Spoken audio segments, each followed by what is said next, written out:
Welcome to the Banker Lamp. Please enjoy the video.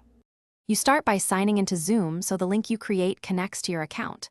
Once signed in, go straight to Meetings or hit Schedule.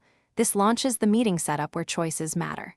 Choose date, time, and whether to use a recurring meeting or generate an automatic ID. Make sure to select passcode or waiting room based on privacy. This affects how participants join. Also pick calendar integration if you want an auto-created invite. These first steps ensure the link will work as intended. Next, generate the actual link and customize its behavior. If you pick personal meeting ID, it's static.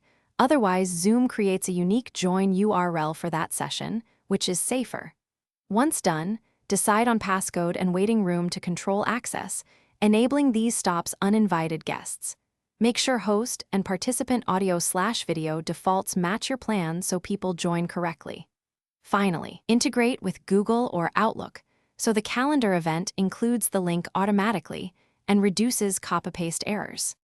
To finish, copy the invite link or send the calendar invitation directly. This avoids malformed links.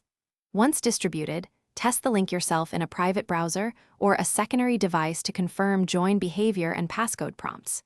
If participants report problems, first confirm they received the full URL and passcode, then make sure your meeting settings didn't restrict domain or require registration. If problems persist, update the Zoom client and retry. Most connection issues resolve after checking settings and client versions. Thanks for watching. If this was helpful, leave a like and consider subscribing. See you next time.